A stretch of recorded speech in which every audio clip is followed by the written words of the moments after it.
I raised two kids I thought were mine, built a life, paid every single bill without complaint. Then one night, I found an audio recording on my wife's cloud account. Her own voice, calm as anything, describing exactly how she'd been using me for years. And the man she'd been protecting? He was already inside my house and talking to my children. My name is Evan Carmichael. I'm 44 years old. I own an import and export business out of Indianapolis. Mostly auto parts and industrial supplies coming in from overseas, shipping out to distributors across the Midwest. It's not glamorous. Nobody's writing magazine covers about guys like me. But it pays well, it keeps me busy, and for a long time, it kept me from noticing the cracks and everything else. I met Margot when I was 37. She was 35, already had a little girl named Lily, who was 2 at the time. First thing Margot told me about Lily's father was that he'd simply vanished. Just disappeared one day, she said, shrugging like it was old news. Didn't want the responsibility. Couldn't handle being a dad. I didn't dig into it.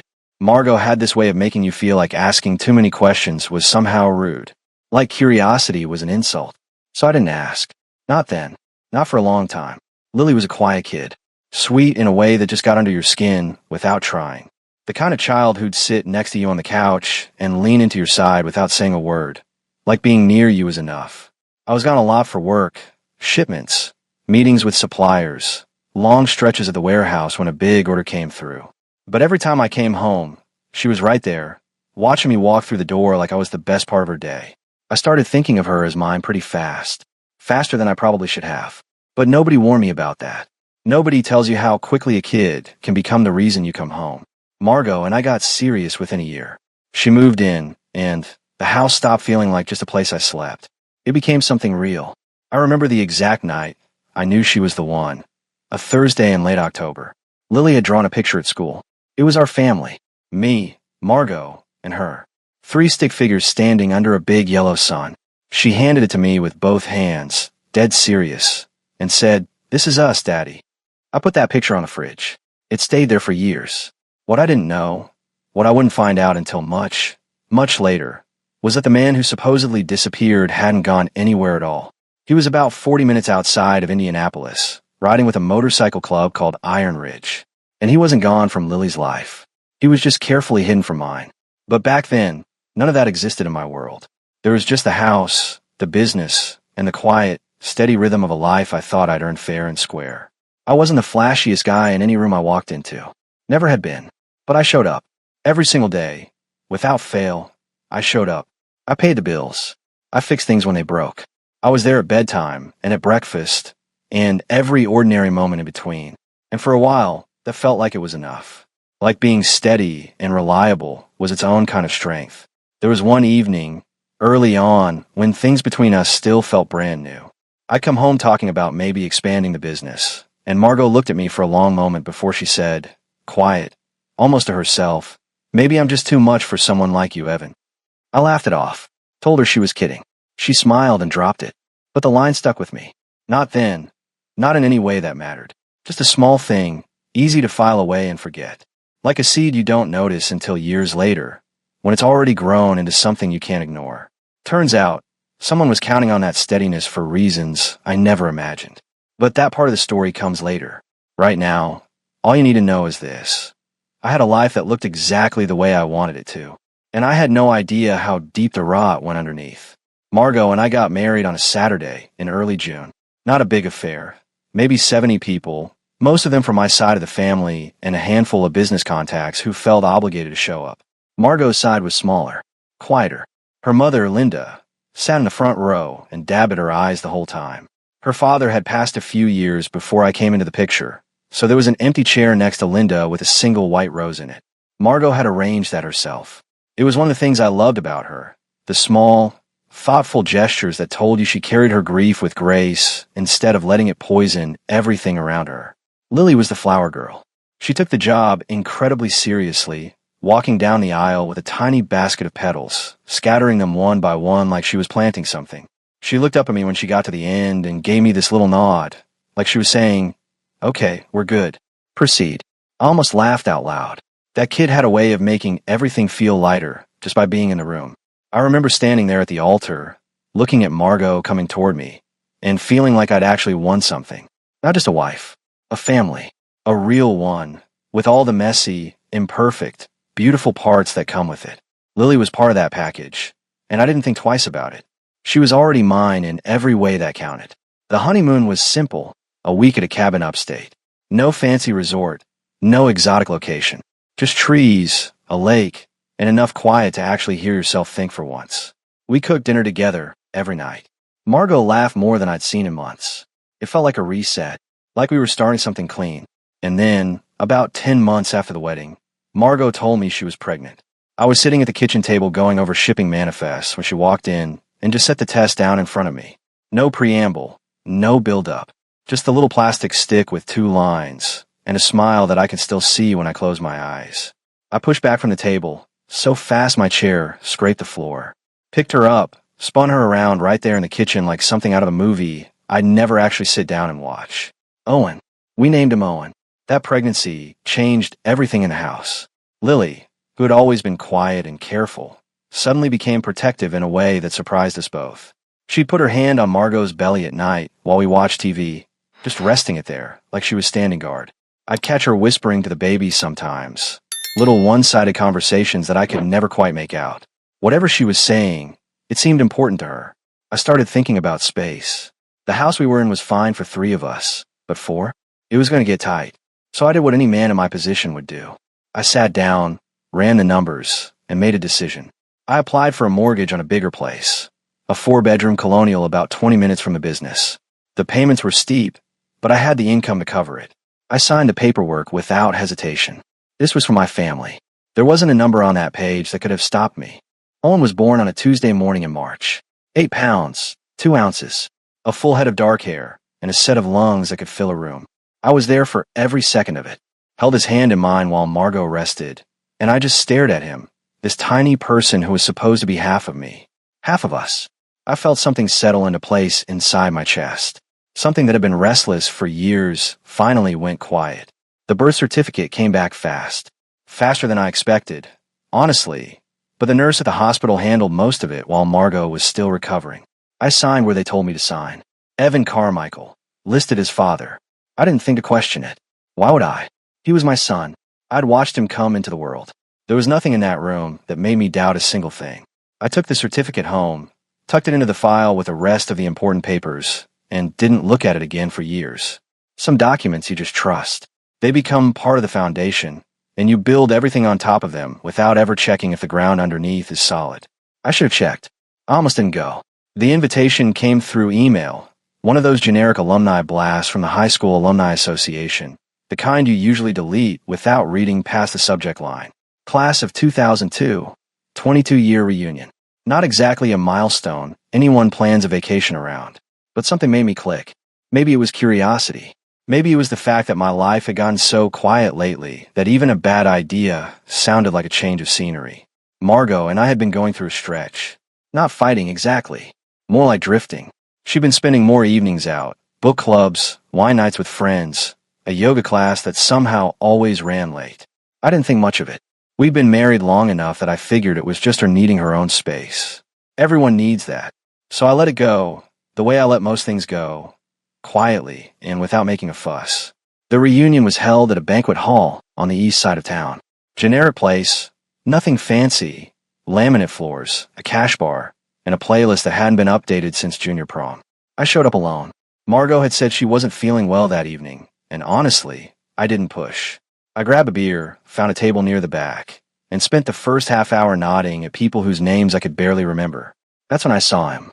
He was standing near the entrance, filling out a name tag with casual confidence, like he belonged there even though something about him felt slightly off. Tall, broad in the shoulders, wearing a leather jacket that had seen better days, but somehow looked like it fit him perfectly. He scanned the room the way someone does when they're looking for a specific face, not just any familiar one. His eyes landed on me, and he smiled. Not a big smile, just a small, knowing one, like he found exactly what he was looking for.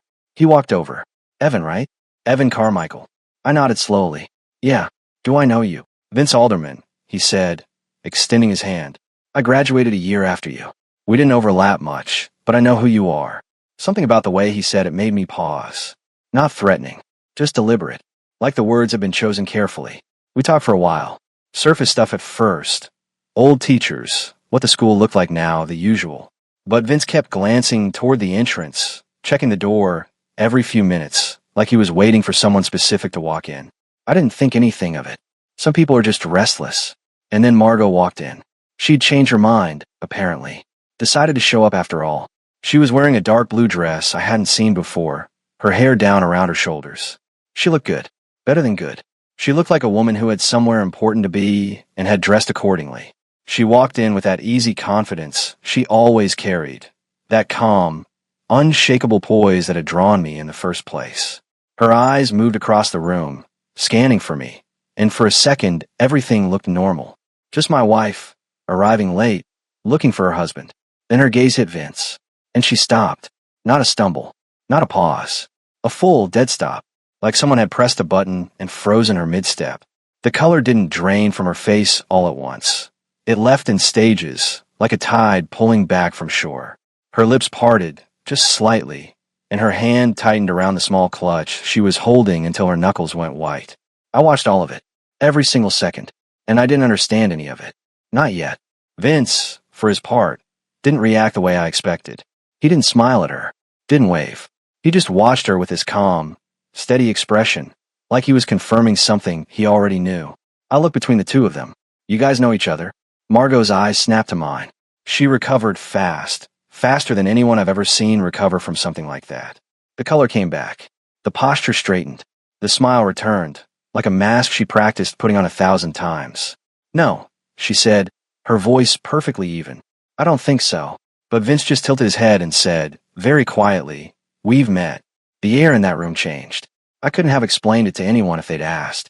But something shifted, right then, between the three of us. Something that had been buried for a long time was suddenly sitting right on the surface. And I was the only one in the room who didn't know what it was. The reunion stayed with me for days after. Not because of any grand confrontation. There wasn't one. Margot and I drove home mostly in silence, which wasn't unusual. I asked her once if she was okay, and she said fine, just tired. I let it drop. That was my pattern. That was how I operated. I didn't push. I didn't dig. I trusted that if something was wrong, she'd tell me when she was ready. But something had shifted. I couldn't put my finger on it exactly. It was more like a frequency had changed in the background noise of our life. Something I couldn't quite hear but could definitely feel. A vibration underneath everything, like a fault line that had been dormant for years and had just barely started to move. I threw myself back into work. That was always my move when things felt unsettled at home. Shipments don't care about your personal life, and suppliers don't wait for you to sort out your feelings. So I buried myself in logistics, in numbers, in the clean, predictable world of invoices and delivery schedules. It helped. For a while. It was a Friday evening, about a week after the reunion. I'd come home early for once. A rare thing. Margot was out, doing something she hadn't mentioned in detail. The kids were in the living room. Owen was on the floor with his trucks, making engine sounds under his breath, completely lost in his own world. Lily was on the couch, legs tucked underneath her, reading a book about dolphins. I sat down next to her and asked about her day. School stuff mostly. A project on the solar system. A girl in her class who'd brought in a real meteorite, or so she claimed. Normal kid stuff. I listened, half present, my mind still half on a shipment that was running 2 days behind. Then she looked up from her book, and her expression changed. Not dramatically, just a subtle shift, the way a cloud moves across the sun. She studied me for a second, like she was deciding whether to say something, and then she said it. Daddy, why does Derek say he's our real dad? The room went quiet. Owen kept playing, oblivious. But everything in me went completely still. I kept my face neutral. Took a breath. Slow and steady. The way you handle a situation when you know that one wrong move can shatter something you can't put back together. What do you mean, sweetheart? I asked, keeping my voice even. Lily shrugged, like this was the most casual thing in the world. Derek, he comes to see us sometimes when you're at work. He told me and Owen that he's our real daddy, and that you're just the one who takes care of us. The words landed like a physical weight in my chest. Not sharp, not explosive, just heavy, dense. The kind of thing that settles into you and doesn't move. When did he say that? I asked, still calm, still steady on the outside. A few times, she said. Mom told us not to talk about it. She said you get confused. I get confused. That was the phrase. Not upset, Not hurt, not sad. Confused. Like the truth was something too complicated for me to process. And Margot had decided, all on her own, that I didn't need to be burdened with it. I looked at Lily, this girl I had raised, loved, signed papers for, built a life around, and I felt something move inside me that I hadn't felt in years. It wasn't anger. Not exactly. It was something quieter than that. Something colder. The kind of feeling that comes when you realize the ground you've been standing on was never as solid as you thought. I ruffled her hair gently and told her everything was fine. That grown-up stuff was complicated sometimes, and that I loved her no matter what anyone else said. She seemed satisfied with that. Went back to her dolphins. Owen looked up from his trucks and said, "Is Derek coming tomorrow?" I didn't answer right away. I just sat there in the quiet of that living room and let the weight of what I just learned settle into the bones of everything I thought I knew. I didn't sleep much that week after what Lily told me. Not because I was falling apart. I want to be clear about that. I wasn't crying into my pillow or staring at the ceiling in some kind of emotional spiral.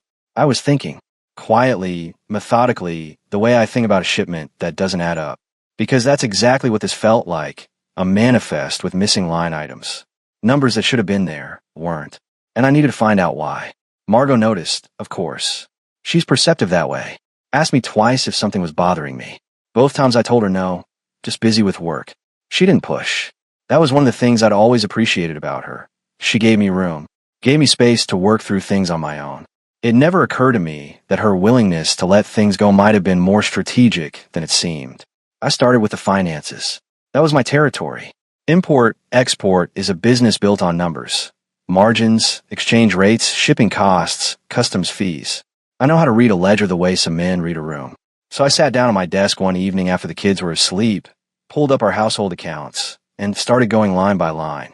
At first, nothing jumped out. Groceries, utilities, the mortgage, school supplies. Normal stuff. But I kept going. Deeper. Older records. And that's when I found them. Payments to a place called Ridge Services. Small amounts at first. $200 here, $350 there, scattered across different months. I didn't recognize the name.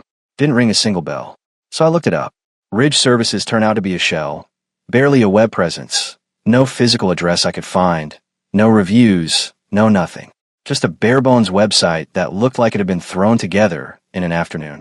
I pulled up the transaction history and started mapping it out on a legal pad, the old-fashioned way. Every payment, every date, every amount. The pattern was unmistakable once I laid it all out. 12 months of payments. Sometimes twice a month. Always between $200 and $600. Never the same amount twice. Like someone was deliberately varying the numbers to avoid triggering any automatic flags. Over the course of a year, it added up to just over $5,400. And that was just 1 year. I went back further. Found more. Different amounts, slightly different naming. Ridge Maintenance, RS Consulting. Same accounts underneath. Same routing numbers. I spent 3 nights doing nothing but tracking the money, cross-referencing dates, building a timeline on the legal pad that stretched across 2 full pages. By the time I was done, I had documented over $38,000 in payments spanning nearly 3 years. $38,000 flowing out of our joint accounts into companies that didn't exist, into a name I was starting to suspect had everything to do with Iron Ridge. The sick part wasn't the money. I could absorb the financial hit. The business was solid, and I'd built enough of a cushion to weather something like this without going under.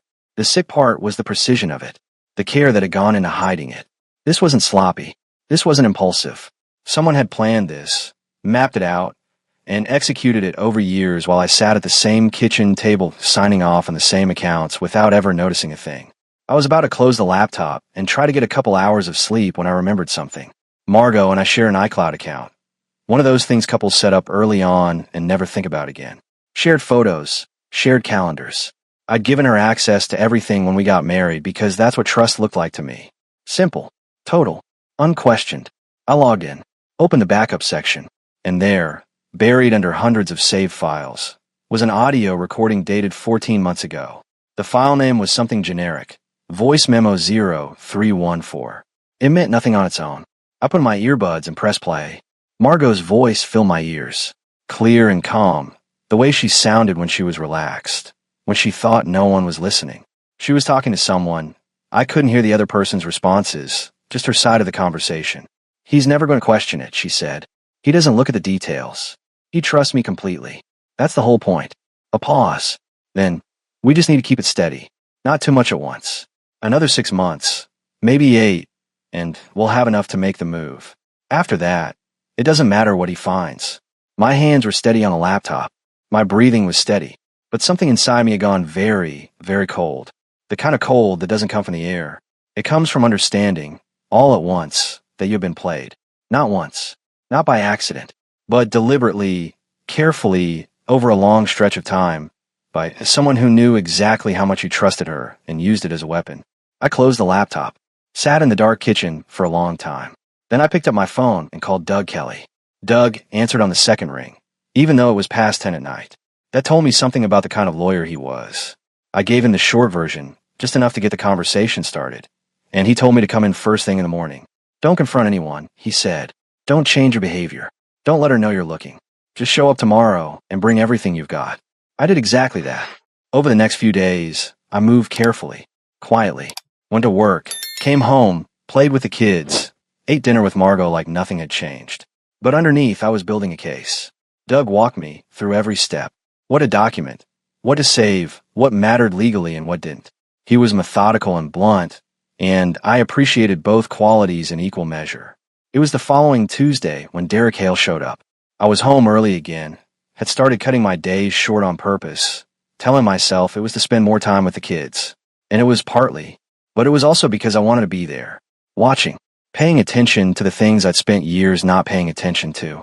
I was in the garage, reorganizing some shipping boxes I brought home from the warehouse, when I heard it, the unmistakable rumble of a motorcycle engine pulling up outside. Not fast, not aggressive, just slow and deliberate, like someone who wanted to be heard without making a scene. I walked to the end of the driveway and looked out. A black motorcycle, polished but well-worn, idling at the curb.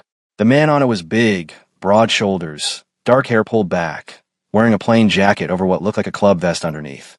He wasn't looking at the house. He was looking at me. He killed the engine, sat there for a moment. Then he took off his helmet, tucked it under his arm, and made eye contact. Held it, not threatening, not backing down either. Just steady, present. Evan Carmichael. He called out. Loud enough to carry, but not loud enough to be a shout. That's me, I said. I didn't move from where I was standing. Didn't change my posture. Just watch him the way you watch something you're not sure about yet. Name's Derek Hale, he said. He swung his leg off the bike and stood up to his full height. He was taller than I expected. I think we need to have a conversation. Man to man. I studied him for a long beat. Took in the jacket, the bike, the way he held himself, relaxed but grounded, like a man who was used to being the center of things. This was the man, the one Lily had talked about, the one who had been coming into my house while I was at work, sitting in my living room, talking to my children about how he was their real father. And here he was, at my door, asking for a conversation. About what? Exactly. I asked. Calm. Level. Not giving him a single inch. He tilted his head, almost smiled. About a few things that are about to change. I didn't invite him in. I didn't need to. I just stood there and let him talk, because I already knew more than he thought I did. And I was already 3 steps ahead of whatever he was about to say. We talked for maybe 15 minutes. Nothing explosive. Derek laid out his version of things in broad strokes. Said he cared about the kids. Said the situation had gotten complicated. Said he hoped we could handle it like adults. I listened. Nodded in the right places. Gave him nothing to work with. When he left, I went straight inside and wrote down everything he'd said. Word for word. As close as I could remember. Texted Doug the notes before I even sat down. 3 days later, on a Friday afternoon, I was picking up Owen from school when I saw them. 7 motorcycles, rolling down the street in a loose formation, slow and easy, like they were just out for a ride. No logos visible, no banners, just leather and chrome, moving past the school at exactly the speed that said they wanted to be noticed. I memorized the plates, pulled out my phone, and recorded 30 seconds of video before they turned the corner. Then I drove home, put Owen in front of his cartoons, and called Doug again. Doug was the one who suggested the DNA tests. I was sitting across from him in his office on a Tuesday morning, going over everything we'd built so far. The financial records, the audio, Derek's visit, the footage of the motorcycles. Doug listened to all of it, made notes, asked the kind of sharp questions that told me he'd been doing this long enough to know exactly where the weak spots were. Then he leaned back, folded his hands, and said, Evan, I need you to hear me on this next part. I waited. The money trail is strong. The recording is strong. But none of it touches the kids directly. If this goes to court, and it very likely will, the other side is going to argue that Derek has no legal standing, that he's a stranger, that you're the father of record for both children. He paused. But if we can establish biological paternity, if we can get DNA results on both Lily and Owen, then we control the entire narrative.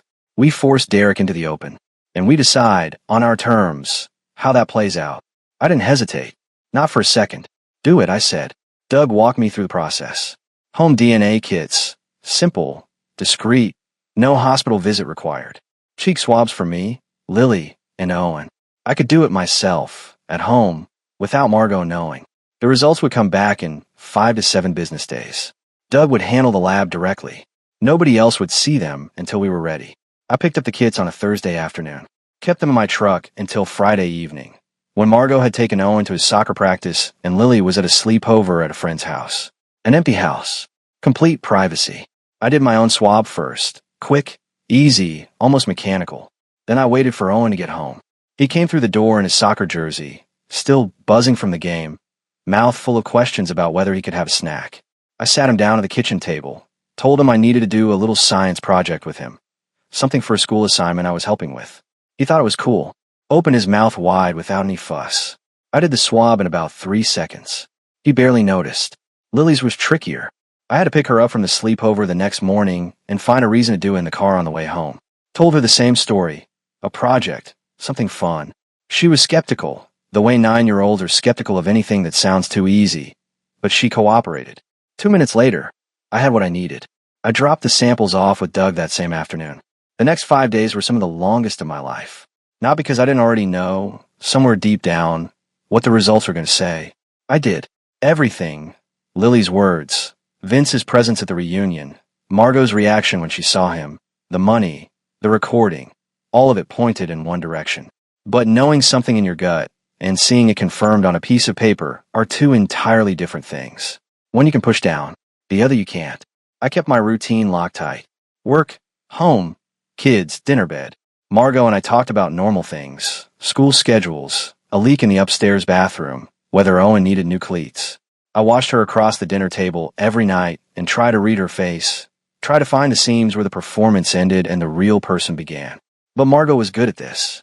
She'd been good at it for years. The call from Doug came on a Wednesday morning while I was at the warehouse. I've got the results, he said. No preamble, no softening, just the fact. Come in when you can. I drove straight there. Doug handed me the paperwork across his desk, without ceremony. 2 reports.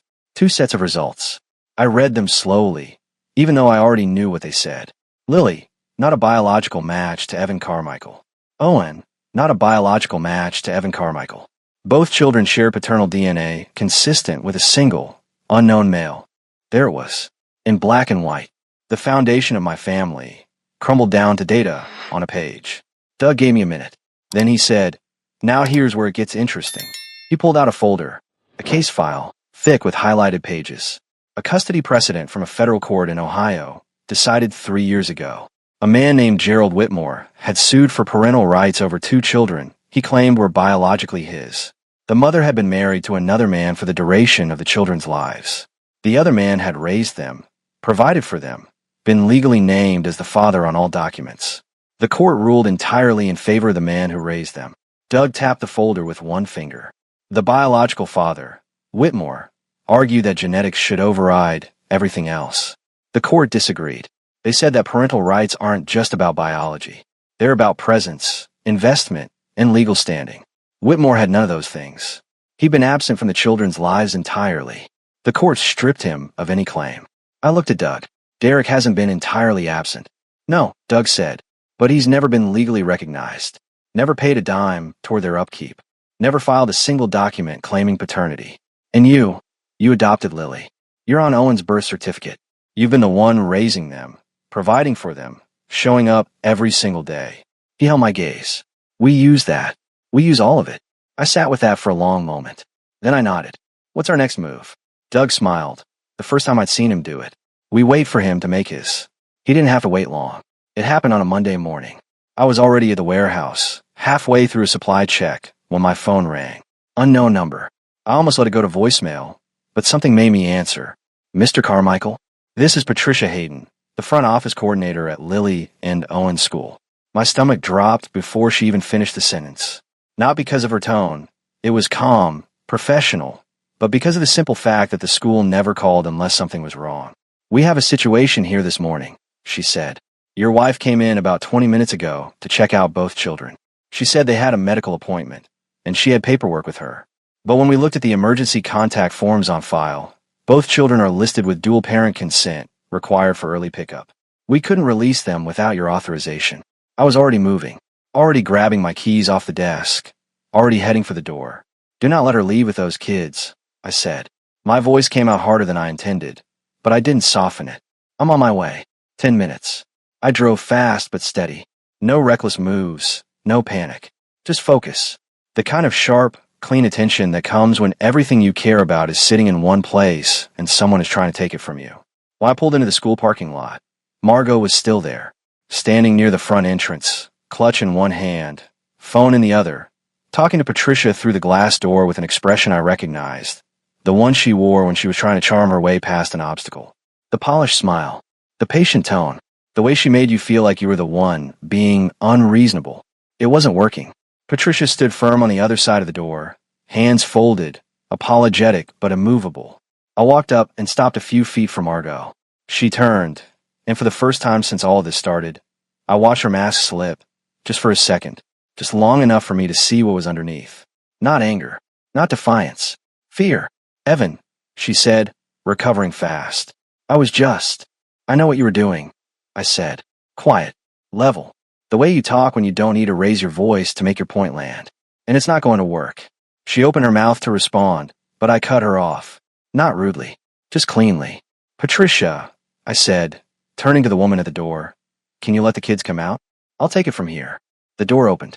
Lily walked out first, backpack bouncing, and stopped when she saw both of us standing there. She looked between us, reading the room the way kids do, instinctively, when they sense something is wrong but can't name it. Owen was right behind her, quieter, watching Margot with an expression that was hard to read. I knelt down so I was at their level, smiled at them, not forced, real, because seeing them was the thing that mattered most. Everything else, Margot, the lawyers, the fight ahead, all of it was just the machinery of getting to this moment. This one, right here. Hey guys, I said, how about we get some breakfast? Just the three of us. Owen looked at me, then at Margot, then back at me. And then he said something that I will carry with me for the rest of my life. Daddy, are you going to keep us safe? I put my hand on his shoulder, held it there, firm and steady. Always, I said, no matter what. Margot didn't say another word. She turned, walked to her car, and drove away. I watched her go, then stood up, took Owen's hand in mine, and walked my kids toward the truck. Lily leaned against my side as we walked, and for a moment, just a moment, everything else disappeared. There was just the parking lot, the morning sun, and the weight of two small hands in mine. I got them buckled in, pulled out of the lot, and called Doug before I hit the main road. The hearing was set for a Thursday in late October. Doug spent the 2 weeks leading up to it, making sure every piece of evidence was airtight. The financial records, organized chronologically on a single binder. The audio recording, backed up on 3 separate devices. The DNA results, certified and signed by the lab. The footage of Iron Ridge rolling past the school. Derek's visit to the house, documented in my own handwritten notes, time-stamped and witnessed by Doug himself after the fact. And the priors, the Whitmore precedent from Ohio, which Doug had flagged, highlighted, and prepared a written summary of for the judge. The night before the hearing, Vince Alderman called me. I almost didn't answer. We'd spoken only twice since the reunion. Once when he first made contact, and once when he handed me a manila envelope outside a gas station on the south side of town. That envelope contained everything. Internal club records, financial logs showing how Iron Ridge funneled money through shell companies, and, most damning, a handwritten note, in Derek's own hand, laying out the arrangement with Margot. The timeline, the expectations, the plan. That note was the piece that changed the entire case. Tomorrow's the day, Vince said. His voice was calm, measured. The voice of a man who had made peace with what he was doing. I just wanted you to know, I'm not going to disappear on you. If the court needs me to testify, I'll be there. I thanked him, meant it, Then I hung up and tried to get a few hours of sleep, which didn't come. The courtroom was smaller than I expected. No grand marble columns or towering ceilings.